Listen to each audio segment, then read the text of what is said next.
করো ওহে মুসলমান। এটা সুবহানাল্লাহ বলা যায় না? আরো জোরে আওয়াজ দেন তো, আল্লাহু আকবার। ভাষা বোঝা যায় তো? ডিমগুলি সব একই রকম, পার্থক্য নেই মোটে। সাদা কালো বাচ্চাগুলো কেমন করে ফোটে। নাকি আপনাদের এলাকায় কালো ডিমি কালো বাচ্চা হয়? তো সুবহানাল্লাহ একবার বলি ফেলেন না। সুবহানাল্লাহ। ডিমগুলি সব একই রকম, পার্থক্য নেই মোটে। সাদা কালো বাচ্চাগুলো কেমন করে ফোটে। আমরা সবাই বাস করি এই পৃথিবীর অঙ্গে। হাতের লেখা মুখের চেহারা মেলে না কারোর সঙ্গে, আর মেলে না গলার স্বর, আর বুড়ি আঙুলের টিপ। আল্লাহ পাক একজন আছে, প্রমাণ হলো ঠিক। আল্লাহ কয়জন? শিওর একজন? আপনাদের এদিকে একজন? ভালো করে বসেন, জুতো টুতো খুলে আরামসে বসেন, হবে? আলহামদুলিল্লাহ। আমাদের ওইদিকেও কিন্তু একজন। আরো ক্লিয়ার হন, জোরে বলেন আল্লাহ কয়জন? একজন। ঈমানের দাবিতে তাওহীদের স্বীকৃতি দেন, জোরে আওয়াজ দিয়ে বলেন আল্লাহ কয়জন? একজন। ওই এক আল্লাহ রাব্বুল আলামিন এ মানুষকে বড় বিচিত্র করে বানিয়েছেন। কারোর হাঁটার সাথে কারোর হাঁটার মিল নাই, কারোর বসার সাথে কারোর বসার মিল নাই। আমার আল্লাহ কাউকে বানাইছেন লম্বা, আবার কাউকে বানাইছেন খাটো, কাউকে বানাইছেন ফর্সা, আবার কাউকে বানাইছেন কালো, কাউকে বানাইছেন মোটা, আবার কাউকে বানাইছেন পাতলা। আল্লাহু আকবার। কি ঠিক না ঠিক বলেন? এই বিচিত্র পৃথিবীতে যত মানুষ তত রকমের আকৃতি দিয়ে বানিয়েছেন, কিন্তু স্বভাবগত কারণে মানুষকে চার ভাগে ভাগ করেছেন। একটু জোরে আওয়াজ দিয়ে বলেন কয় ভাগ? চার ভাগ। আকৃতিগত দিয়ে দেখতে ভিন্ন ভিন্ন যদিও, কিন্তু কর্মের কারণে স্বভাবের কারণে আমার আল্লাহ মানুষকে চার ভাগে ভাগ করেছেন। পবিত্র কোরআনুল কারীমে আল্লাহু আকবার মানুষকে একটু জোরে আওয়াজ দিয়ে বলেন কয় ভাগে ভাগ করেছেন? চার ভাগ।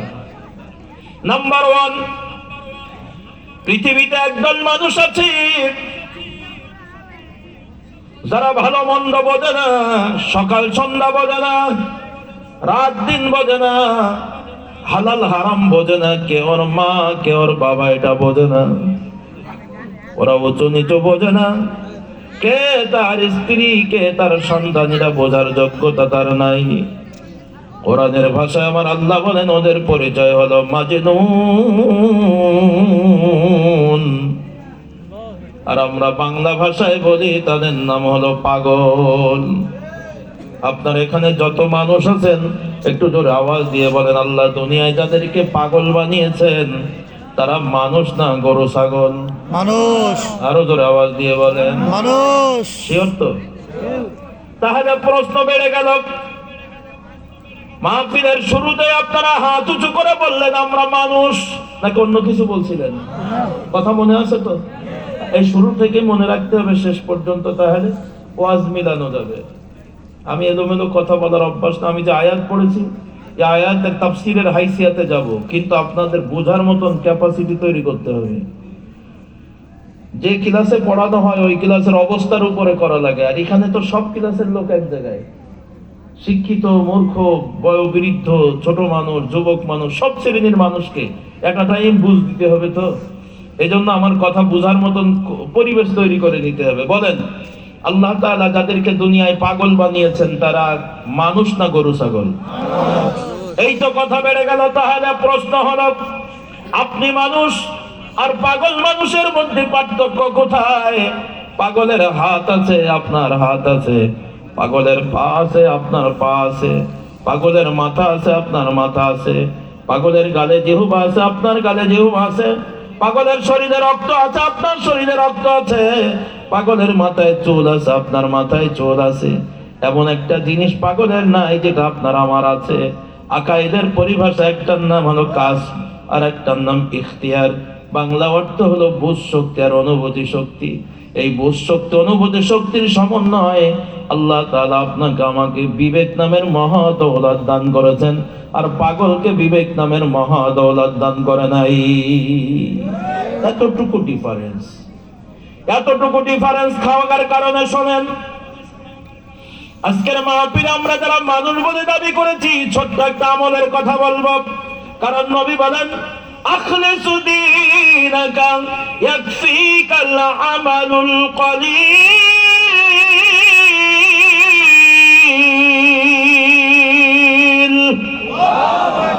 তোমার ঈমানকে খাঁটি করো, অল্প আমলই নাজাতের জন্য যথেষ্ট হইবে। আজকের মাহফিলে আমরা যারা আছি, হতে পারে রাত আপনার আমার জীবনের শেষ রাত। আগামীকাল সকালে যার যার কর্মস্থলে হয়তো যেতে পারবো না।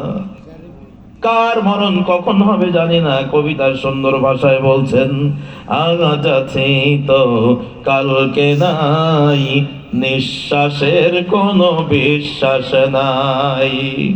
দমে দমে দম পুরাইল, সেদিকে কারো ভাবনা নাই, নিঃশ্বাসের কোনো বিশ্বাস নাই। হবে যখন সমন জারি, বন্ধ হবে দুনিয়াদারি।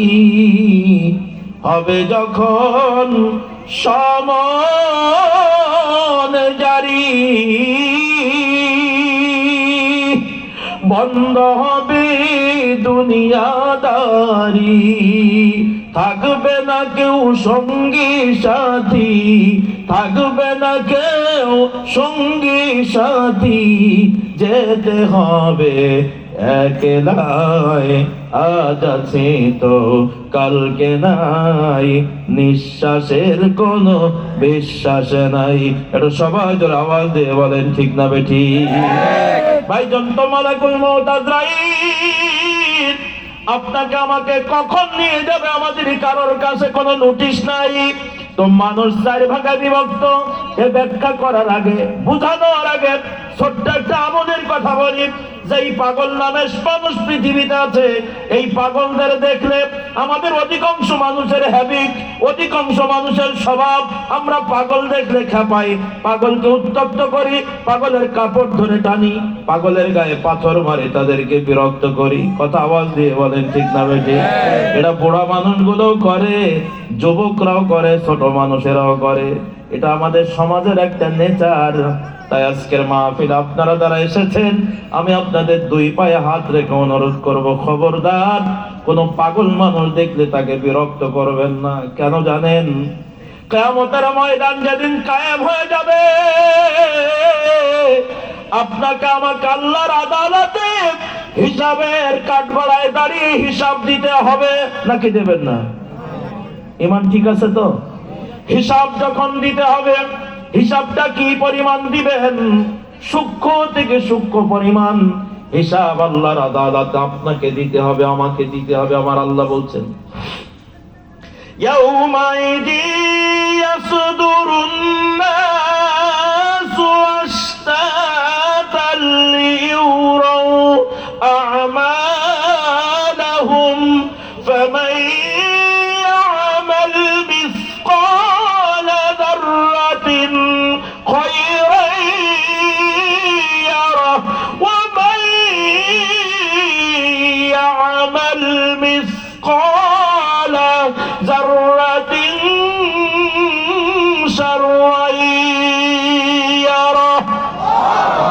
আমার আল্লাহ বলছেন, হে মানুষ, তোমরা যারা নিজেকে মানুষ বলে দাবি করেছো, শুনে রাখো, হাসরের ময়দানে আমি এই মানুষকে দলে দলে উঠাবো।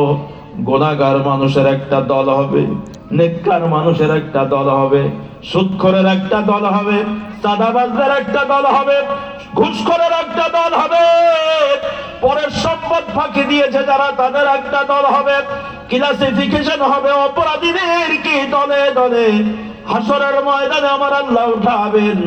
ওটাই শেষ না, আমার আল্লাহ বলছেন, মানুষটি তুমি তোমার জীবনে যেই ব্যক্তি অনুপরিমাণ বদ আমল করবে, অনুপরিমাণ নেক আমল করবে, আমি আল্লাহ তাও তোমার সামনে প্রকাশ করে দেব। জোরে বলবেন আল্লাহু আকবার। কি পরিমাণ? অনুপরিমাণ। আমরা বলি জাররা জাররা পরিমাণ হিসাব হবে। কথা ঠিক না বেঠিক? এই যে জাররা কাকে বলে জানেন? অনেকেই আমরা জানি না, শুধু জাররা মুখেই বলি। জাররা ফুটবলের মতো বড় নাম, জাররা কমলা লেবুর মতো বড় না, জাররা মার্বেলের মতো না, জাররা এত ছোট যার হিসাব আপনাকে আমাকে দিতে হবে। ভৌগোলিক দৃষ্টিতে সারা পৃথিবীর 4/3 পানি আর 1 মাটি। এই বিশাল পানি রাশির ভিতরে যদি একটা সূচ ডুবিয়ে দেওয়া হয়, একটা সূচের আগায় উঁচু করলে একটা শস্য পরিমাণ পানি দেখা যায়। ওই ছোট্ট শস্য পরিমাণ 1 ফোঁটা পানি, ওটা 70/1 মতন্তরে 100/1। আমার আঙুল দিয়ে উঁচু করলে যেই পানির ফোঁটাটা হয় ওটা বড় ফোঁটা, কিন্তু একটা সূচের আগায় কত ছোট্ট একটা ফোঁটা।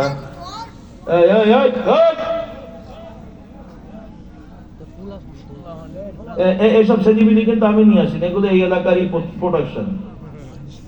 মা বাবা যেভাবে শিখাইছে তারা এখন সেই আচরণ করবে। আল ওয়ালাদু সূরাতু আন আবিহি, যেমন বাপ তেমন হয় তার বেটা। মাহফিলের প্যান্ডেলের আশেপাশে যারা ঘোরাফেরা করছেন, আমি গতানুগতিক কোনো বক্তার মতন কানে হাত দিয়ে চোখ বন্ধ করে ওয়াজ করি না। দয়া করে মাহফিলের আয়োজক কমিটি পরিবেশ তৈরি করেন, পেছনে যদি দোকান থাকে বন্ধ করেন। মাহফিলের প্যান্ডেলের পরিবেশ তৈরি হোক, দুষ্টু গরু চেয়ে সৈন্য গোয়াল ভালো। আর একটা ছোট্ট কথা বলি, একটা লজিক দেই। মহিলাদের বসার জন্য কি কোনো প্যান্ডেল করেছেন? আলহামদুলিল্লাহ। একটা মহিলা প্যান্ডেল আছে আর একটা পুরুষ প্যান্ডেল আছে। আচ্ছা, পুরুষ প্যান্ডেলে কি কোনো মহিলা আছে? মহিলা প্যান্ডেলে কি কোনো পুরুষ আছে? তাহলে পুরুষ প্যান্ডেলে যারা বসেছে ওরা পুরুষ, মহিলা প্যান্ডেলে যারা বসেছে ওরা সব মহিলা। আর কিছু মানুষ বাংলাদেশে আছে ওরা পুরুষও না মহিলাও না। সুতরাং আজকের মাহফিলে যারা পুরুষ প্যান্ডেলেও আসছে না, মহিলা প্যান্ডেলেও যাচ্ছে না, ওরা মহিলাও না পুরুষ না, ওরা কারা? কথা কয় না, বলে একটু তেল দাও। কারা কারা? হিজড়া। সুতরাং প্যান্ট শার্ট পরে ঘুরে বেড়ায়, আর যা পরে ঘুরে বেড়ায় মাহফিলের প্যান্ডেলের বাইরে যাচ্ছে, আমার সন্দেহ হয় বেটারা মনে হয় হিজড়া। এখন প্রকাশ না করলেও কিছুদিন পরে হয়তো রাস্তাঘাটে থেকে বলবে তেল দাও।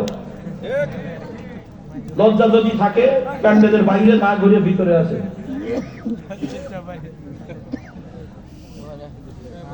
ভাই আপনারা বসেন, পায়ে ধরে অনুরোধ করেছি তারপরেও বসেন না। নাই স্টেজে আসেন, আমি চেয়ার ছেড়ে দিই। অনেক দামি মানুষ হলে স্টেজে আসেন, আমি চেয়ার ছেড়ে দিই। আলহামদুলিল্লাহ। কষ্ট পাইছেন আমার কথায়? এটা তো বাস্তবতা। এত সুন্দর একটা প্যান্ডেল, বসার জায়গা, সাজানোর জায়গা, আর ঘুরে ঘুরে বেড়াচ্ছে মশান দিয়ে, মনে হচ্ছে নবাব শাহজাদা বাড়িতে চাউল নাই। কি কথা কোন ঠিক না বেটে? চাকরি করে সর্বোচ্চ বেতন 10,000, 15,000, কিন্তু ঘুরে বেড়ানোর সময় মনে হবে একেবারে ব্রিটিশের সময় বাপ জমিদারি করে গেছে। কেন ভাই, দরকারটা কি? বর্তমান দ্রব্যমূল্যের ঊর্ধ্বগতি, কামাই যা করেন, ছোটবেলায় পড়েছি cut your coat according to your cloth, আয় বুঝে ব্যয় করো। কিন্তু বর্তমান সিচুয়েশন, দ্রব্যমূল্য যা ঊর্ধ্বগতি, তা ব্যয় বুঝে আয় করা লাগে। তাই মানুষ এখন অন্যায় পথে কামাই রোজগার শুরু করেছে।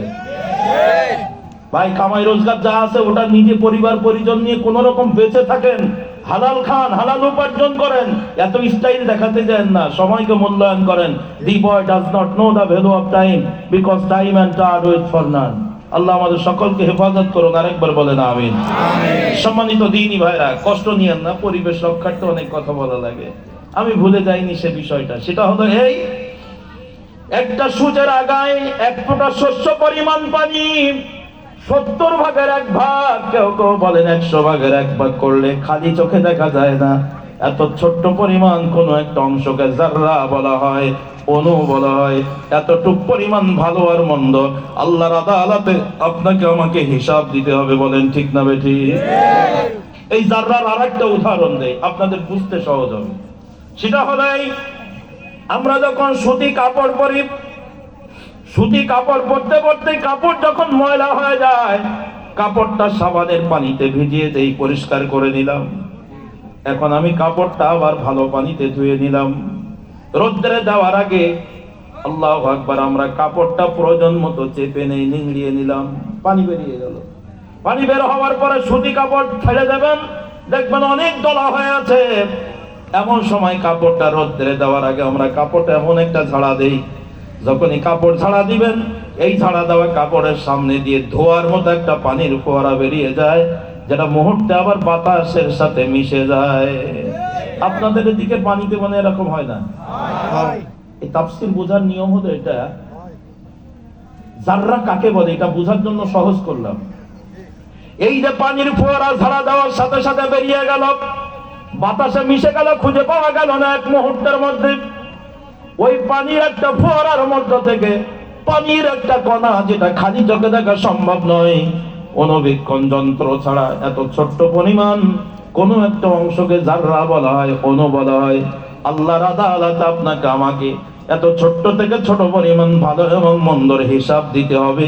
একটু জোরে আওয়াজ দিয়ে বলেন ঠিক না বেঠিক?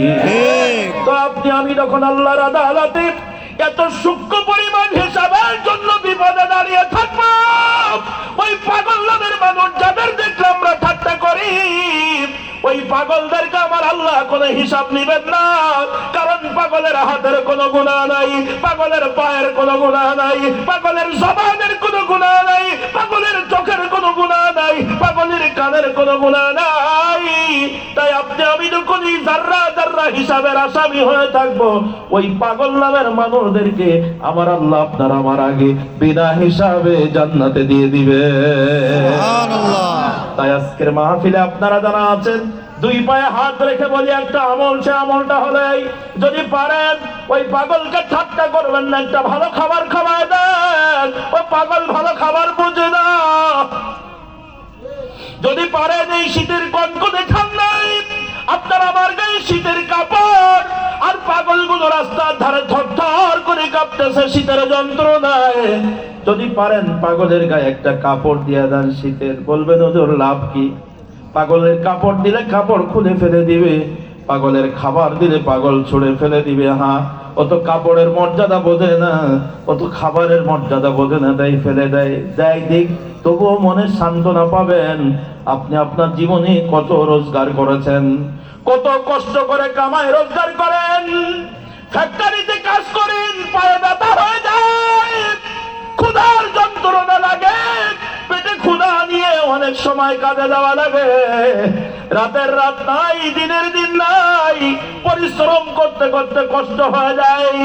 একটা বাবা যখন রিক্সা চালায়, জিজ্ঞাসা করা হয়, ভাই এত কষ্ট করেন কেন? বলে নিজের জন্য করি না, আমার নিজের পেটের জন্য এত কষ্ট করা লাগে না, আমরা আমার পরিবার পরিজনের জন্য কষ্ট করি, আমরা আমাদের ছেলেদের জন্য কষ্ট করি, আমাদের মেয়েদের জন্য কষ্ট করি, স্ত্রীর চাহিদার জন্য কষ্ট করি, পরিবারের সবাইকে নিয়ে একটু ভালো থাকার জন্য কষ্ট করি।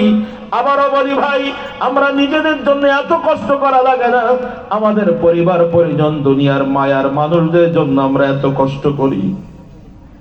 কয়েকদিন আগে আমার ঢাকা শহরে এক রিক্সাওয়ালা মনটা খারাপ করে দাঁড়িয়ে আছে। আমি রিক্সাওয়ালার কাছে গেলাম, ভাই চলেন অমুক জায়গায় যাব। রিক্সাওয়ালা কথা বলে না, মনটা খারাপ। Face index of the mind, মানুষের চেহারা আয়নার মতো, চোখে মুখে যেন ব্যথা, চোখে মুখে যেন অনেক কষ্ট নিয়ে বসে আছে লোকটা রিক্সা নিয়ে। ভাই চলেন বারবার বলার পরে লোকটা একটু নড়ে চড়ে বসেছে। ভাই এত মন খারাপ কেন, কি হয়েছে? আমি একজন আল্লাহু আকবার সচেতন মানুষ হয়ে আমি ওই লোকটার ব্যথা জানার জন্য বারবার জিজ্ঞাসা করছি। রিক্সাওয়ালা কেঁদে ফেলেছে। ভাই কাঁদেন কেন? বলে ভাই আল্লাহু আকবার, একটা রিক্সায় লোক আমার সাথে এসেছে, এখানে নামার পরে 12টার মোড়ে নামার পরে রিক্সা ভাড়া হলো 30 টাকা, লোকটা 20 টাকা দিয়ে চলে গেছে। রিক্সাওয়ালা বলছে ভাই আর 10টা টাকা ভাড়া দেন, এ তো 30 টাকা ভাড়া। কথা বলতেই লোকটা ইদানিং নতুন করে কিছু শয়তান নেতা জন্ম হয়েছে, যে শয়তান নেতাদের জন্য সমাজে টিকে থাকা বড় কষ্ট। এদের ব্যবহার এত খারাপ হয়েছে যেন শুকুর কুকুর তাদের কাছে ফেল হয়ে যায়। মানুষের সাথে এত রূঢ় আচরণ করা শুরু করেছে। কি আমার সাথে একমত কিনা ধরে বলেন? রিক্সাওয়ালা গরিব মানুষ বলছে, হুজুর যখনই বললাম 30 টাকা ভাড়া, আরো 10টা টাকা দেন। ভাই দাম কেন? কথা না বলে কানে থাপ্পড় দিয়েছে। বলছে তুই আমারে চিনিস? আমি কে চিনিস? যা দিছে ওইটা দে, যেটা দিছে ওটা আবার ফেরত দে। আজব ব্যাপার। এক পর্যায়ে কানে এমন থাপ্পড় দিয়েছে, মধ্যবয়সী লোকটা চোখের পানি ফেলে কাঁদছে, টাকা 20 টাকা পকেটে নিয়ে মনটা খারাপ করে দাঁড়িয়ে আছে। আমি জিজ্ঞাসা করলাম, ভাই আপনার বাড়ি কোথায়? সে লোকটা কোন দিকে গেছে, কোন দিকে গেছে? তা বলছে এই দিকে চলে গেছে। তাই তো সে চিনি খুঁজি পাওয়ার ঢাকা শহরে অসম্ভব, নাইলে দেখতাম কত বড় নেতা, যেহেতু রিক্সায় চড়িয়ে এসেছে। যাক, এক বাক্যে তার আর পাওয়ার মতন কোনো পরিবেশ হলো না। 2-5 মিনিট পরেই আমি গেছি সেখানে। বাড়ি কোথায়? বলে নীলফামারী। কোন থানা? ডোমার থানা। আপনারা আছেন নাকি নীলফামারী? কেউ আছেন? ডোমার থানা। কোথায় ডোমারের? বলে চিলাহাটি। আমি বললাম আমি চিনি, অমুক জায়গায় অমুক জায়গায়। চেনেন? বলে হ্যাঁ। হুজুর আপনার নাম কি? যেই নাকি নাম বলেছে আর কেঁদে ফেলাইছে। হুজুর আমার বাড়িতে 2019 সালে আপনি খাবার খেয়েছিলেন, 3 দিনের তাফসিরে আপনি শেষ দিন ছিলেন। আমি চিনতে পেরেছি, আগে বুঝতে পারিনি। লোকটা একেবারে হাওমা করে আরো জোরে কান্না করছে। মনে বড় কষ্ট লাগলো। মানুষ পরিবারের জন্য কত কষ্ট করে এটা বোঝানোর জন্য বলছিলাম। ভাই কি হয়েছে বলে? বলে হুজুর আমি এত কষ্ট করি, পায়ে রিক্সা চালাই, অটো রিক্সা নাই, পায়ে রিক্সা চালাই। কি হয়েছে? বলে এই রিক্সা চালানো টাকা দিয়ে আমি আমার মেয়ে লেখাপড়া করে নীলফামারী সরকারি কলেজে পড়ে অনার্সে। ডোমার থেকে প্রতিদিন এসে ক্লাস করা সম্ভব হয় না, তাই হোস্টেলে থাকে। আজকে সারাদিনের রোজগার করার পরে আর বিগত দিনের টাকা আমার কাছে জমা আছে। সন্ধ্যার পরে বিকাশে পাঠাবো আমার মেয়ের স্কুলের টাকা, কলেজের হোস্টেলের টাকা বাকি পড়ে আছে। ছেলে একটা আছে ইন্টারমিডিয়েট পড়ে, কলেজে পড়ে, আর একটা ছেলে হাই স্কুলে পড়ে। ছোট বাচ্চাটা মাদ্রাসায় পড়ে। 4টা বাচ্চা, 3টা ছেলে 1টা মেয়ে। ওদের লেখাপড়া করানোর জন্য হুজুর আমি এত কষ্ট করি, তা না হলে আমার শুধু পেটের জন্য এত কষ্ট করা লাগে না। কেঁদে ফেললাম। আল্লাহ, দুনিয়ার সব বাবা তাদের সন্তানদের জন্য, পরিবারের জন্য এত কষ্ট করে, এরপরও কেন যেন মনে হয় যেই সন্তানের জন্য আমরা এত কষ্ট করি, ওই ছেলে যদি বেনামাজি হয় তো বেনামাজি ছেলেটা তো জাহান্নামের রাস্তায়। কথা বলেন ঠিক না বেঠিক? যেই মেয়েটার জন্য আমরা এত কষ্ট করি, মেয়েটা যদি বেনামাজি হয়, মেয়েটা তো জাহান্নামের রাস্তায়।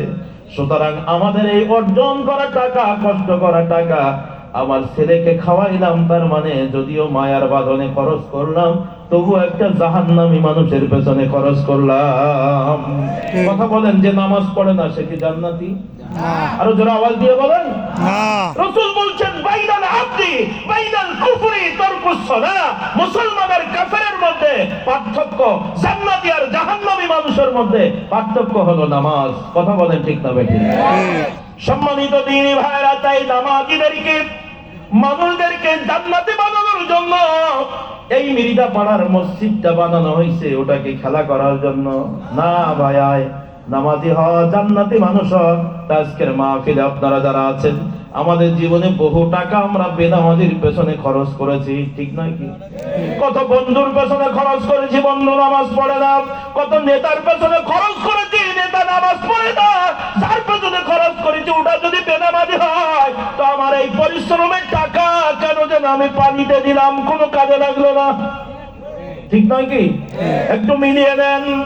আপনি মানুষ, আপনি যদি বেনামাজি হন, আপনি এখন জাহান্নামের রাস্তায়। আপনার বাবা যদি বেনামাজি হয়, ওটা জাহান্নামী বাবা। কষ্ট হয়? আপনার ভাই যদি বেনামাজি হয়, ওটা জাহান্নামী ভাই। আপনার ছেলে যদি বেনামাজি হয়, ওটা জাহান্নামী ছেলে। আপনার মেয়ে যদি বেনামাজি হয়, ওটা জাহান্নামী মেয়ে। আপনার স্ত্রী যদি বেনামাজি হয়, ওটা জাহান্নামী স্ত্রী। আপনার মা যদি বেনামাজি হয়, ওটা জাহান্নামী মা। আপনার বোন যদি বেনামাজি হয়, ওটা জাহান্নামী বোন। অর্থাৎ যেই পুরুষটা বেনামাজি, ওটা জাহান্নামী পুরুষ। যেই নারীটা বেনামাজি, ওটা জাহান্নামী নারী। একটু কথা কন ঠিক না বেঠিক? আপনার বন্ধু যদি বেনামাজি হয়, ওটা জাহান্নামী বন্ধু। আপনার ওয়ার্ডের মেম্বার যদি বেনামাজি হয়, ওটা জাহান্নামী মেম্বার। আপনার ইউনিয়নের চেয়ারম্যান যদি বেনামাজি হয়, ওটা জাহান্নামী চেয়ারম্যান। আপনার এমপি যদি বেনামাজি হয়, ওটা জাহান্নামী এমপি। আপনার নেতা যদি বেনামাজি হয়, ওটা টাটকা জাহান্নামী নেতা। আপনি ঠিক বললেও ঠিক, না বললেও এটাই ঠিক, ঠিক নয় কি?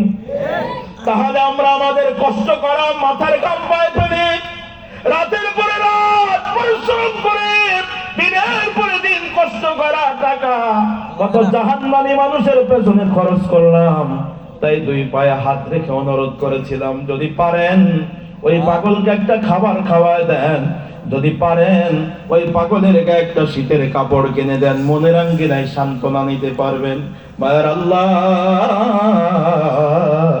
আমি আমার জীবনে যা আমল করেছি রাতের আধারে, দিনের আলোতে, প্রকাশ্যে অপ্রকাশ্যে, গোপনে, ও মায়ার আল্লাহ, আমার এই আমল দিয়ে আমি জান্নাত পাবো কিনা জানি না, তবে আজকে একটু খাওয়াইলাম পাগল রে, একটু পড়াইলাম পাগল রে, তার মানে আমি নির্ভেজাল একজন জান্নাতি মানুষকে সহযোগিতা করতে পেরেছি। পারবো না ইনশাল্লাহ? আমলটা করতে পারবো না ইনশাল্লাহ? কারণ আপনি আমি জান্নাত পাবো কিনা সন্দেহ। আপনার আমার যা আমল, যা লেনদেন, যা চলাফেরা, যা মুআমালা, যা মুআশারা, ওই জাররা জাররা হিসাবের কাঠগড়ায় দাঁড়িয়ে থাকবো, মাগার জান্নাত হবে কিনা জানি না, তবে পাগল তো বিনা হিসাবে জান্নাতি। তাই আপনার আমার ওই জান্নাতি মানুষের একটু সহযোগিতা করতে পারলে আত্মতৃপ্তি পাবো। বলেন ঠিক না বেঠিক? সম্মানিত দ্বীনি ভাইরা, বলেছিলাম স্বভাবগত কারণে মানুষ কয় ভাগে বিভক্ত? 4 ভাগে। মনে আছে কথা? এক ভাগ মানুষের নাম বলেছি যাদের নাম পাগল। পাগলদের বাদ দিয়া পৃথিবীতে একদল মানুষ আছে যারা আল্লাহর আইন বাদ দিয়ে মানুষের তৈরি করা আইন মানে, আল্লাহকে অমান্য করে চলে, আল্লাহর বিধানকে অমান্য করে চলে, আমার নবীকে তারা মানে না, নবীর আদর্শ বাদ দিয়ে নিজেদের আদর্শ মানে, আল্লাহর নবীর আদর্শ বাদ দিয়ে কাল মার্ক্সের আদর্শ মানে। এমন এক শ্রেণীর মানুষকে আমার আল্লাহ কোরআনের ভাষায় বলেন, ওদের নাম হলো কাফের। একটু জোরে আওয়াজ দিয়ে বলেন আল্লাহু আকবার। ওদের নাম কি? আমার কথা দিকে শোনেন, লুক আট মে, দিকে তাকান ভাই, এদিকে তাকান। ওদিকে কিছু এলোমেলো শ্রেণীবিলি আছে, ওদের সাইজ করার লোকের মেরিদা পাড়ায় আছে, অসুবিধা নেই। মাহফিল যারা দিয়েছে ওরা এই সমস্ত তেন্দর মেন্দর সোজা করতে সকাল বিকেল লাগে না, 1 or 2। সুতরাং আপনারা তাকাতে কি করেন, এখানে বাহিনী আছে ভাই, কোনো টেনশন করেন। এদিকে তাকান। আল্লাহ যাদেরকে কাফের বলেছেন, একটু ধরে আওয়াজ দিয়ে বলেন, তারা কি মানুষ না বাঘ সিংহ? এই তো কথা বললেন না যে, একটি ভান আবার বলেন। আল্লাহ যাদেরকে দুনিয়ায় কাফের বলেছেন, কোরআনুল কারীমে আমার আল্লাহ যাদেরকে কাফের বলেছেন, তারা এই দুনিয়ার মানুষ না, অন্য কোন প্রাণী। আরো ধরে আওয়াজ দিয়ে বলেন। ক্লিয়ার কথা? ঠিক তো? তাহলে এই কাফের নামের মানুষ কারা, তাদেরকে চিনিয়ে দেওয়ার জন্য আমার মায়ের আল্লাহ কোরআনুল কারীমের ভিতরে একটা সূরা নাজিল করেছেন কাফেরদের নামের সাথে মিলাইয়া। সূরাটার নাম সূরাতুল কাফিরুন। এখন প্রশ্ন হলো, আপনারা তো বলেছিলেন আমরা মানুষ, এখন বললেন কাফেররাও মানুষ, তাহলে আমার প্রশ্ন হলো, আপনি মানুষ আর কাফের মানুষের মধ্যে পার্থক্য কোথায়? এখানে যারা আছেন একটু বলেন তো, কেউ কি কাফের দলে আছেন? একটু হাত উঁচু করেন। কথা কয় না? কেউ আছেন কাফের দলে আছেন নাকি? এই নীরবতা কিন্তু সম্মতির লক্ষণ। একটু জোরে আওয়াজ দেন, আপনারা কি কেউ কাফের দলে আছেন? মারহাবা মারহাবা। নাই? মাশাআল্লাহ মাশাআল্লাহ। তাহলে আবার প্রশ্ন করি, মানুষ কয় ভাগে বিভক্ত? কয় ভাগ বললাম? 2 ভাগের মধ্যে আমরা কেউ নাই। মাশাআল্লাহ। তাহলে আসেন, পাগলদের বাদ দিয়াম, কাফেরদের বাদ দিয়াম, পৃথিবীতে একদল মানুষ আছে যাদেরকে আমার আল্লাহ তাআলা চারিত্রের বৈশিষ্ট্যের দিকে তাকায়া, চরিত্রের দিকে তাকায়া এমন ভাবে বর্ণনা করেছেন, পৃথিবীর একদল মানুষ, তাদের কাছে যদি জিজ্ঞাসা করা হয় তোমার রব কে, বলবে আল্লাহ। একটু আপনারা বলেন, আপনাদের রব কে? আল্লাহ। এ কোরআন কার বাণী? আল্লাহ। তারা বলবে আল্লাহর বাণী। পৃথিবীতে একদল মানুষ আছে, 3 নম্বরে যাদের পরিচয় বলছি, তা তোমাদের নবীর নাম কি? সে বলবে মুহাম্মাদুর রাসূলুল্লাহ সাল্লাল্লাহু আলাইহি ওয়াসাল্লাম। একটু আপনারা বলেন তো, আমাদের নবীর নাম কি? মুহাম্মদ সাল্লাল্লাহু আলাইহি ওয়াসাল্লাম। মারহাবা। এরকম মিলে যাবে, নবীর নাম মিলে যাবে, এ কোরআনের কথা মিলে যাবে। এ কোরআনের মধ্যে কোনো ভুল আছে? বলবে না, কোরআনের মধ্যে কোনো ভুল নাই। একটু আপনারা বলেন, কোরআনে কোনো ভুল আছে? না। যালিকাল কিতাবু লা রাইবা ফীহি, এই কোরআনের মধ্যে কোনো সন্দেহের অবকাশ নাই। আপনার আমার সাথে সব মিলে যাবে। কিন্তু এক জায়গায় গরমিল হবে। বলে তুমি আল্লাহ দেওয়া বিধানে কোরআনকে বিশ্বাস করো, স্বীকার করো, তে কোরআনের বিধিবিধান তুমি মানো কতটুকু? আল্লাহ বলেন উদখুলু ফিস সিলমি কাফা, তোমরা কোরআনের মধ্যে পরিপূর্ণভাবে প্রবেশ করো। এখন যদি জিজ্ঞাসা করি ভাই তুমি তো কোরআন বিশ্বাস করেছো, কোরআন মানেন কতটুকু? তখন বলবে হুজুর আমি কোরআন মানি অতক্ষণ আমার সুবিধা হয় যতক্ষণ, যেই অসুবিধা হয়। আর কোরআনের আইন মানি না, তখন ব্রিটিশের আইন মানি। 2 নম্বর প্রশ্ন, তোমার নবীর নাম কি? বলবে নবীর নাম মুহাম্মদ সাল্লাল্লাহু আলাইহি সাল্লাম। তো নবীকে তো আমরাও স্বীকার করলাম, এখন শুধু স্বীকার করলে হবে না। আমার আল্লাহ বলেন ফাত্তাবিউনি ইউহিব্বুকুমুল্লাহ ওয়া ইয়াগফির লাকুম যুনুবাকুম। একটু জোরে আওয়াজ দিয়ে বলেন আল্লাহু আকবার। আমার আল্লাহ বলছেন আমার নবীকে শুধু স্বীকার করলে হবে না, আমার নবীর ইত্তেবা করবে, আমার নবীর অনুসরণ করবে, আমার নবীর গোটা জীবনের সব অনুসরণ করতে হবে। একটু জোরে আওয়াজ দিয়ে বলেন কার কথা? নবীকে অনুসরণ করবে। যদি আমার নবীর অনুসরণ করো, চিন্তা করো না, লা খাউফুন আলাইহিম ওয়া লা হুম ইয়াহজানুন, তোমার কোনো ভয় নাই, দুশ্চিন্তা নাই। ইউহিব্বুকুমুল্লাহ, আমি আল্লাহ তোমাকে ভালোবাসবো। নবীর অনুসরণ করলে কে ভালোবাসবেন?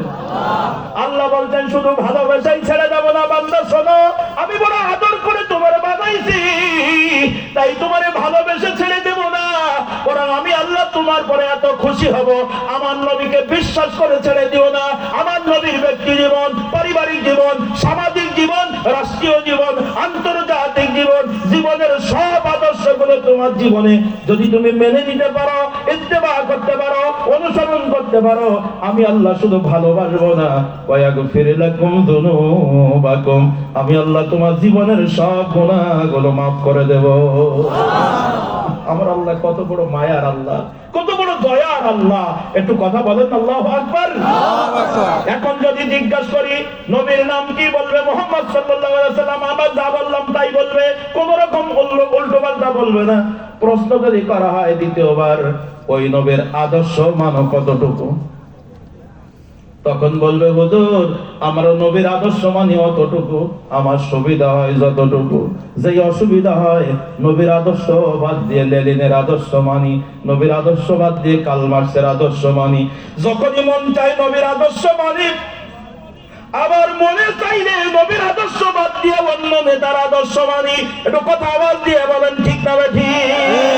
তাই নবীকে যারা সুবিধা মতন মানে, আল্লাহকে যারা সুবিধা মতন মানে, আল্লাহর বিধান যারা সুবিধা মতো মানে, আমার আল্লাহ বলছেন এই সুবিধাবাদী মানুষগুলো ওরা দেখতে আকৃতিতে মানুষ, কিন্তু আমি আল্লাহ বলছি ওদের নাম আমি আল্লাহর কাছে মুনাফিক। কি বলেছেন আল্লাহ? মুনাফিক। আচ্ছা আল্লাহ তাদেরকে মুনাফিক বলেছেন, তারে কি শিয়াল কুকুর না কি? একটু জবান খুলে বলেন মানুষ। এই তো তাহলে প্রশ্ন আবার বেড়ে গেল। মাহফিলের শুরুতেই আপনারা বলেছিলেন আমরা মানুষ, এখন আবার বলতে মুনাফিক যারা তারাও মানুষ। কিরে ভাই, তাহলে মুনাফিক মানুষ আর আপনি মানুষের মধ্যে পার্থক্য কোথায়? মুনাফিক যেই সূর্যের আলো গ্রহণ করে, আপনি আমি একই সূর্যের আলো গ্রহণ করি। মুনাফিক যেই নদীর মাছ খায়, আপনি আমি একই নদীর মাছ খাই, স্বাদগন্ধের কোনো পরিবর্তন নাই। মুনাফিক যেই বাজারে বাজার করে খায়, আপনি আমি একই বাজারে বাজার করে খাই। মুনাফিক যেই রাস্তা দিয়ে যায়, আপনি আমি একই রাস্তা দিয়ে যাই। মুনাফিক যেই অক্সিজেন গ্রহণ করে, আপনি আমি একই অক্সিজেন গ্রহণ করি। মুনাফিকের মুখে দাড়ি আছে, আপনার আমার মুখেও দাড়ি আছে। মুনাফিকের মাথায় টুপি আছে, আপনার আমার মাথায় টুপি আছে। মুনাফিক নামাজ পড়ে, রোজা রাখে, হজ করে, যাকাত দেয়। আমরাও তো নামাজ পড়ি, রোজা রাখি, হজ করে, যাকাত দেয়। তাই মুনাফিক কারা এটা চেহারা দেখে চেনা যাবে না।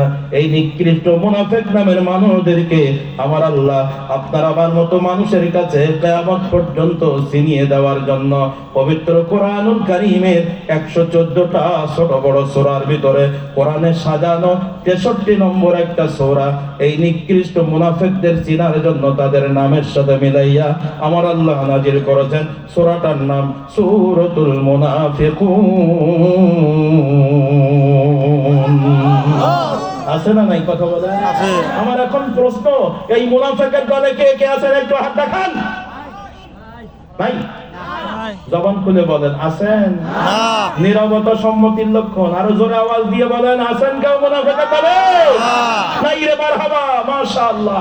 তাহলে মানুষ আরেকবার বলেন, কয় ভাগে বিভক্ত বলেছিলাম? 4 ভাগে। বলে ফেললাম কয়টা ভাগ? 3টা। আপনারা 3টায় নাই গো, মাশাআল্লাহ। তাহলে একটা বাকি আছে দল, ঠিক তো? এখন দেখেন, পাগলদের বাদ দিয়া, কাফেরদের বাদ দিয়া, মুনাফিকদের বাদ দিয়া ফাইনাল রাউন্ডে একদল মানুষ পৃথিবীতে আছে যাদেরকে আমার আল্লাহ বড় পছন্দ করেছেন, যাদেরকে আমার আল্লাহ বড় ভালোবেসেছেন। কেন? এই পৃথিবীতে আমার আল্লাহ মানুষকে যেই কারণে বানিয়েছে, পৃথিবীর মানুষ আল্লাহর পাঠানো উদ্দেশ্য যারা পূর্ণ করেছে। যেমন আল্লাহু আকবার, আমার সামনে মাইক্রোফোন দেখা যায়। এই মাইক্রোফোন দুইটার উদ্দেশ্য কি? একটু কথা বলেন। কথা তো আমি বলছি, কি বলে নাকি? ছোট আওয়াজটাকে বড় করে দেওয়া। এই জন্য কবিগুরু রবীন্দ্রনাথ ঠাকুর বলেছিলেন, সহজ কথাকে সহজ দিয়ে বোঝানো যায় না। মাইক্রোফোনের উদ্দেশ্য হলো ছোট আওয়াজটাকে বড় করে দেওয়া। আল্লাহু আকবার। আমার হাতে একটা ঘড়ি দেখা যায়, ঘড়িটা কম দামের হোক আর বেশি দামের হোক, উদ্দেশ্য কি? সময় নিরূপণ করা। মারহাবা, আপনারা বুঝে ফেলেছেন, মাশাআল্লাহ। এখানে অনেকগুলো লাইট জ্বলছে, বলুন তো লাইট গুলোর উদ্দেশ্য কি? আলো দেওয়া। শুধু নরমাল আলো একটা দিলে হয়ে যেত, কিন্তু অনেক দিয়েছে অন্ধকার দূর করে আলোকিত করা, যাতে করে সবাই সবাইকে চিনতে পারি, বুঝতে পারি। কথা বলেন, ঠিক না বেটি? আচ্ছা আপনারা বলেন, লাইট যদি আলো না দেয়, এই লাইটের দাম মালিকের কাছে কত? কোন দাম আছে? বরঞ্চ ওটা সম্মানের জায়গায় থাকবে না, ঘরে ঝুলবে না, ওটা ফেলে ডাস্টবিন, ময়লা আবর্জনার ভিতরে ফেলে দিবে, মূল্যহীন জায়গায় মালিক ফেলে দিবে। ঠিক না ঠিক? মাইক্রোফোন যদি আওয়াজ না দেয়, এটা মাইকের মালিকের কাছে এক বিন্দু দাম নাই, এটা ভাঙ্গারির দোকানে চলে যাবে। কথা বলেন, ঠিক না ঠিক? ও ভাই, এ ঘড়ি যদি সময় না দেয়, এ ঘড়ির কোনো দাম, এটা শোকেসের মধ্যে থাকবে না, আলমারিতে থাকবে না, হাতে থাকবে না, বাড়ির ময়লা নোংরা জায়গায় ফেলে দেওয়া হবে, মালিকের কাছে মূল্যহীন হয়ে যাবে। এটা যদি বুঝে থাকেন বলেন তো আমাদের জীবনের মালিক কে? আল্লাহ। আরো জোরে আওয়াজ দিয়ে বলেন আল্লাহ। এখন আমার আল্লাহ বলছেন, এ দুনিয়ার মানুষ, আমি তোমাকে অকারণে দুনিয়ায় পাঠাই নাই, আমিও পাঠিয়েছি তোমাকে একটা উদ্দেশ্য নিয়ে।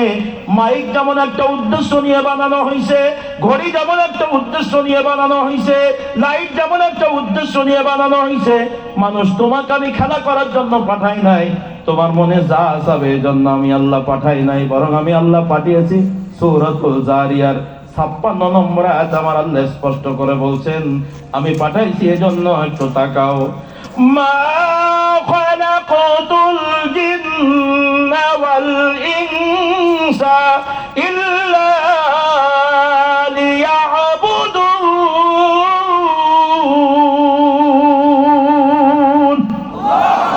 আমার আল্লাহ বলেন, মানুষ আর জিন শুধুমাত্র, কেবলমাত্র, একমাত্র আমি আল্লাহ তাআলার গোলামি করার জন্য তোমাকে পাঠিয়েছি। গোলামি কাকে বলে?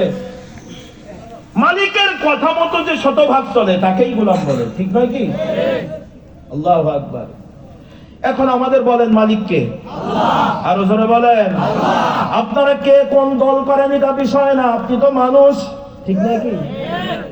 আপনি যদি মানুষ হন, তাহলে আমরা স্বীকার করছি আমাদের এই জীবনের মালিক। জোরে আওয়াজ দিয়ে বলেন কে?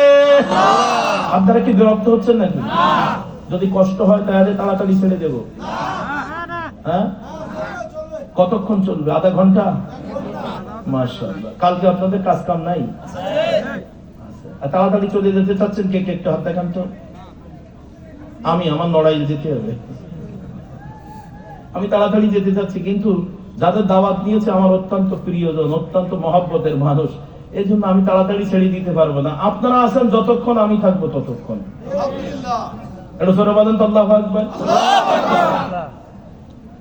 আল্লাহু আকবার বললেন তো, কিন্তু বলাটা খুব বেশি জোর হলো। এক আওয়াজে জোরে আল্লাহু আকবার। আল্লাহু আকবার বলো রে মুমিন, তারি আকাশ আর তারি জমিন। আল্লাহু আকবার বলো রে মুমিন, আল্লাহু আকবার বলো রে মুমিন। নারায়ে তাকবীর, আল্লাহু আকবার। তোলো ধ্বনি সবে বলো আর একবার, নারায়ে তাকবীর, আল্লাহু আকবার।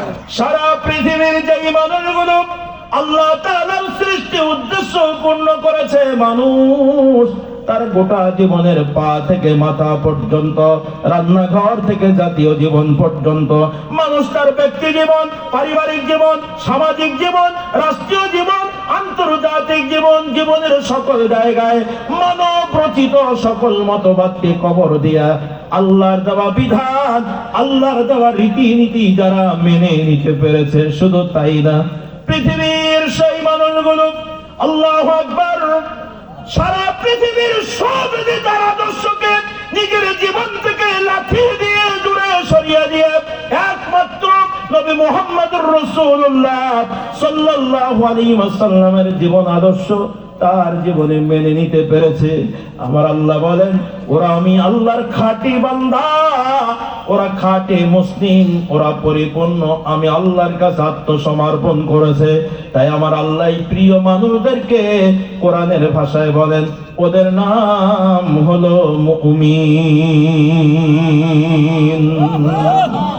এই মুমিন নামের মানুষদেরকে সারা পৃথিবীর মাখলুকের কাছে চিরস্মরণীয় বরণীয় করে রাখার জন্য আমার আল্লাহ কোরআনুল কারীমে মুমিনদের নামের সাথে আরেকটা সূরা নাযিল করেছেন, সম্মানজনক সূরা। সূরাটার নাম সূরাতুল মুমিনুন।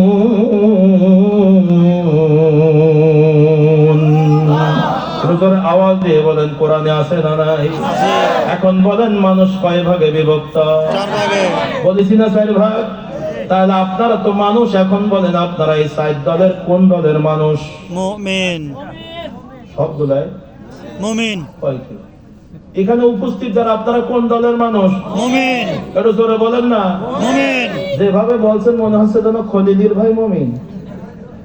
একটু জোরে বলেন, কোরআনের দৃষ্টিতে কারা কারা মুমিন? একটু হাত উঁচু করেন। আল্লাহু আকবার। মুমিন ভাইরা হাত কি দিয়েন না, আগের দলে চলে যাবেন, কিন্তু হাত একদম স্পষ্ট সোজা করে দেন। হাতের আঙ্গুল যারা এই পেছনে মোবাইল দেখানো, হাত উঁচু করে দেন, 2 আঙ্গুল উঁচু করে, 2 হাত উঁচু করে। যারা মুমিন তারা হাত নাড়া দেন, যারা মুনাফিক তারা হাত শক্ত করে দেন। এই হাত শক্ত মানে লক্ষণ ভালো না তো। একটু জোরে আওয়াজ দেন, নারায়ে তাকবীর। আরো জোরে আওয়াজ দেন, নারায়ে তাকবীর। হাত নামান। আল কোরআনের সৈনিক আমি, নেই তো কোনো ভয়, এক আল্লাহর গোলাম আমি, এই তো পরিচয় আমার, এই তো পরিচয়। এই পৃথিবীর সবই নকল, এই পৃথিবীর সবই নকল, আসল কিছুই নয়, এক আল্লাহর গোলাম আমি, এই তো পরিচয় আমার, এই তো পরিচয়। কথা ঠিক না বেঠে? তাহলে আপনারা বলেন, 4 দলের কোন দল পরিচয় দিলেন? কথা বলেন, জোরে বলেন। মুমিন ঠিক আছেন তো? এখন আপনারা যারা মুমিন বলে দাবি করেছেন, এটাকে হাত উঁচু করে দাবি করেছেন, এটা দিয়ে বোঝা যাবে না। মুখের দাড়ি দেখলেই মুমিন চেনা যাবে না। মাথার টুপি দেখলে মুমিন চেনা যাবে যাবে না। কেন? আমি বলি ভাই, দাড়ি রাখলেই যদি সবাই মুমিন হয়ে যেত, তাহলে রবীন্দ্রনাথ ঠাকুর 1 নম্বর মুমিন হয়ে যেত। সেই দাড়ি রে ভাই, কি ঠিক না? ঠিক না বলেন? মাথায় টুপি দিলে যদি সবাই মুমিন হয়ে যেত, স্বামী বিবেকানন্দ আর বর্তমান আমাদের দেশের একজন নেতা ঈশ্বরচন্দ্র রায়, ও তো মাথায় টুপি দিয়ে যায়, তাহলে এরা তো আপনার আমার আগেই মুমিন হয়ে জান্নাতে যাবে। মাথায় পাগড়ি দিলেও যদি সবাই মুমিন হয়ে যেত, ভারতের শিখেরা আপনার আমার আগে মুমিন হয়ে জান্নাতে চলে যেত। তবে দাড়ি টুপি পাগড়ি নবীর সুন্নাহ, আপনাকে আমাকে আমল করতেই হবে, মাস্ট বি। তবে অতক্ষণ পর্যন্ত দাঁড়িয়ে টুপে পাগড়ির মূল আল্লাহর কাছে হবে না, যতক্ষণ পর্যন্ত আপনার জীবনটা মুমিনের জীবন বানাইতে না পারবেন। দাঁড়িয়ে রাখবেন মুনাফিকের চরিত্র, দাড়ির কোনো দাম নাই। দাঁড়িয়ে রাখবেন কুফরি চরিত্র, কাফেরের দাড়ির কোনো দাম নাই। কারণ আবু জেহেলের মুখেও দাড়ি ছিল, মুনাফিক সর্দার আব্দুল্লাহ ইবনে উবাই ইবনে সালুলের মুখেও দাড়ি ছিল। সুতরাং যদি দাড়িকে আল্লাহর দরবারে গুরুত্ব দেওয়া লাগে, টুপি দাড়ি পাগড়ি জীবনের মূল্যায়ন যদি করতে চান, অবশ্যই আপনাকে আমাকে মুমিন হতেই হবে। কথা বলেন ঠিক না বেঠিক? এখন মজার কথা বলি শোনেন। 4 দল মানুষ, আমি আপনাদের নাম বলেছি, একটু আপনাদের পরীক্ষা করি। বলেন তো প্রথম কাদের কথা বলেছিলাম? মাশাআল্লাহ। তারপরে কাফের, তারপরে মুনাফিক, তারপরে মুমিন। মাশাআল্লাহ, মোটামুটি 50% পাস করছেন। ভালো, লক্ষণ ভালো আছে। লোকজন যাই কম হোক, বদরি সাহাবীদের মতো অন্তত ইমানের দীপ্তটা আছে। এটা জোরে আওয়াজ দেন তো, আল্লাহু আকবার। সম্মানিত দ্বীনি ভাইরা, এখন আপনারা যারা মুমিন বলে দাবি করেছেন, আপনারা মুমিন আছেন কিনা এটা আমি চেহারা দেখে বলতে পারছি না। একটা ছোট্ট লজিক দেখ, খুব ভালো লাগবে লজিকটা, গুরুত্বপূর্ণ, বোঝার জন্য সহজ। আচ্ছা, আমার শরীর যদি কেটে যায় কোনো জায়গায়, তাহলে আমার শরীর থেকে ফুটায় ফুটায় একটা তরল পদার্থ বের হয়, ওটার রং আবার লাল। আপনাদের ওটার নাম কি বলেন যেন? রক্ত। আবার রংপুরের মানুষ বলে অক্ত। নীলফামারীর লোক পানও খায়, হাসেও ভালো, আলহামদুলিল্লাহ। সম্মানিত দ্বীনি ভাইরা, তা আমার শরীর কাটলে ফুটায় ফুটায় পারে, ওটার নাম, আল্লাহ তো মনে হয় কুয়াশা একটু কমাই দিছে, মাশাআল্লাহ। আচ্ছা, আপনাদের শরীর কাটলে এ রক্ত আছে? ওটার রং কি কালো? এটাও লাল? মাশাআল্লাহ, তাহলে তো সব মিলিয়ে যাচ্ছে। আচ্ছা, একটা কাঁচের স্বচ্ছ ছোট্ট পাত্রের মধ্যে আমার শরীর থেকে একটু রক্ত দিলাম, দিয়ে ওর গায়ে নাম লিখে দিলাম আব্দুস সামাদ আজাদ। আরেকটা পাত্রের মধ্যে আপনার রক্ত দিলাম, আপনার নাম লিখে দিলাম। এরকম সবার শরীর থেকে রক্ত নিয়ে আলাদা আলাদা পাত্রে নাম লিখে আমাদের গাজীপুরের সবচেয়ে ভালো ডাক্তার যিনি আছেন, ঢাকা মেডিকেলে নিয়ে যান। গাজীপুরের লোক এদিকে একটু কম চিকিৎসা করে, সব ডাইরেক্ট মেডিকেল ঢাকা কাছাকাছি, তো ঢাকা মেডিকেলের সবচেয়ে যিনি বড় ডাক্তার, তার কাছে নিয়ে এই রক্তের পাত্রগুলো সব দিলাম, দিয়ে বললাম, ডাক্তার সাহেব, আমরা মাওনা উত্তরপাড়া থেকে আসছি, মিরিধাপাড়া মসজিদের তাফসির মাহফিলে আমরা যারা ছিলাম সবার শরীর থেকে রক্ত নিয়ে আসছি, সব পাত্রের গায়ে যার যার নাম লেখা আছে। ডাক্তার বলেন তো কার রক্তের গ্রুপ কোনটা? বলতে পারবে? ডাক্তার বলবো অপেক্ষা করেন, বাইরে বসার জায়গা আছে, ওয়েটিং রুম, চেয়ার আছে, বসেন। এটা আমি চর্মচোখে বলতে পারবো না, কারণ সব দেখতে একরকম লাল। ডাক্তার বলবে এটা কম্পিউটারের মধ্যে দেওয়া লাগবে, ল্যাবরেটরির মধ্যে দেওয়া লাগবে। ওখান থেকে 10 মিনিট 20 মিনিট 30 মিনিট পরে বের করার পরে ডাক্তার এখন এসে বলছে, আব্দুস সামাদ আজাদ, তোমার রক্তের গ্রুপ বি পজিটিভ। কারোর বলবে বি নেগেটিভ, কারোর বলবে এ পজিটিভ, কারোর বলবে এ নেগেটিভ, কারোর বলবে ও পজিটিভ, কারোর বলবে ও নেগেটিভ, কারোর বলবে এ বি পজিটিভ, কারোর বলবে এ বি নেগেটিভ। রক্ত দেখতে একরকম হলেও কম্পিউটারে রিপোর্ট দিচ্ছে এক গ্রুপের না, কারোর বা নেগেটিভ, কারোর বা পজিটিভ, ভিন্ন ভিন্ন। কথা আওয়াজ দিয়ে বলেন ঠিক না বেঠিক? আপনারা সবাই এক বাক্যে মুমিন বলে দাবি করেছেন, কেউ নিজেকে মুনাফিক বলেন নাই, কেউ নিজেকে কাফের বলেন নাই। তাই আপনারা যারা মুমিন বলে দাবি করেছেন, আমি আব্দুস সামাদ আজাদ শরীয়তের ডাক্তার হয়ে বসেছি, তো আপনাদের চেহারা দেখে মুমিন আছেন কিনা এটা আমি বলে দিতে পারবো না। তবে কয়েক মিনিট যদি অপেক্ষা করেন, এ কোরআন নামের মহা কম্পিউটারের মধ্যে আপনার আমার জীবনটা যদি একটু সার্চ করা যায়, তাহলে বলা যাবে আপনি মুমিন আছেন নাকি মুনাফিক হয়ে গেছেন। আপনি জান্নাতের পজিটিভ না জাহান্নামের নেগেটিভ, এটা বলতে গেলে কোরআন নামের কম্পিউটার একটু সার্চ করতে হবে। যাবো কি এর ভিতরে? কয়েক মিনিট সময় দেওয়া যাবে তো? একটু ওয়েটিং রুমে থাকা যাবে তো? কারা কারা রাজি নাই হাত দেখান। ঠান্ডার মধ্যে আপনারা তারপরেও রাজি? আল্লাহু আকবার, জোরে আওয়াজ দেন তাহলে আল্লাহু আকবার। আল্লাহু আকবার। তাহলে এখন আমরা টেস্টে যাচ্ছি, আমরা মুমিন আছি তো?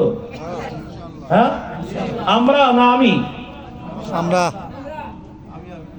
কারোরটা কেউ বলতে পারবো না, আমি। মনীষীরা বলেছেন, মান আরাফা নাফসাহু ফাকাদ আরাফা রাব্বাহু, যে তার নিজেকে চিনবে সে তার রবকে চিনবে। ইংরেজিতে একটা কথা আছে, গুরুত্বপূর্ণ phrase, oil your own machine. অর্থ কি? নিজের চরকায় নিজে তেল দাও। কথাটা সবাই জানি, কিন্তু আমরা চলি উল্টা। আমরা নিজের সরকায় তেল দেওয়ার সময়ই পাই না, নিজেকে নিয়ে ভাবার সময়ই পাই না। আমরা শুধু অন্যকে নিয়ে গল্প করি, অন্য দিকে তাকাই, অন্যের দোষ ত্রুটি খুঁজে খুঁজে বেড়াই। ভাই, আজকে এখানে আপনারা যারা আছেন, দুই পায়ে হাত রেখে বলছি, একটু একটা মিনিট আপনার পা থেকে মাথা পর্যন্ত নিজের চরকায় একটু তেল দেন তো। দুনিয়ার সব মানুষের হিসাব বাদ দেন। আপনি তো মুমিন বলে দাবি করেছেন, আপনার যা জীবনের কর্ম, আপনি যা করেছেন এ জীবনে, ভালো আর মন্দ আপনি ভালো জানেন। একটু মিলিয়ে দেখেন তো, যা কাজ করেছেন তাতে মুমিন আছেন তো? কাউকে বলিয়েন না, লজ্জার ব্যাপার। আপনি কি কাজ করেছেন? আপনার আমল, আপনার মুআমালা, আপনার মুআশারা, আপনার লেনদেন, আপনার আচার ব্যবহার, আপনার কৃষ্টি কালচার, রাতের আধারে দিনের আলোতে প্রকাশ্যে গোপনে কত ভালো কাজ কত মন্দ কাজ করেছেন, রানিং করে চলেছেন, তাতে মুমিন আছেন তো? বিবেক ধাক্কা দেয়, বিবেক ধাক্কা দেয়। আসেন, আমরা মুমিন আছি বলে দাবি করেছি যেহেতু, তাহলে একটু টেস্ট করি আসলে আছি কিনা। আল্লাহ আমাদের তৌফিক দান করুন। একটু জোরে আওয়াজ দিয়ে বলেন আমিন। আমিন। আর জোরে আওয়াজ দিয়ে বলেন আমিন। আমার ভাইরা,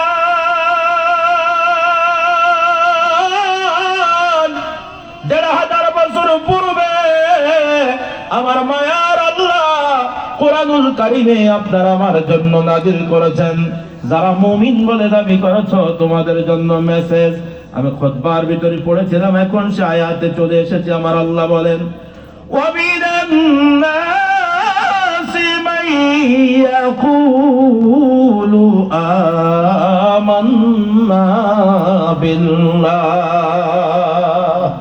ওয়া বিল ইয়াউমিল আখির ওয়া মা হুম বিমুমিনিন।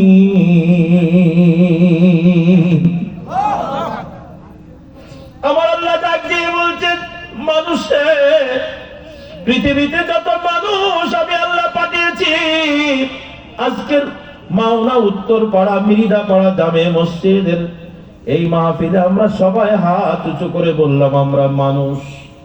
আমার আল্লাহ বলছেন, এই মানুষের মধ্যে কিছু মানুষ আছে, ওয়ামিনান নাসি মান ইয়াকুল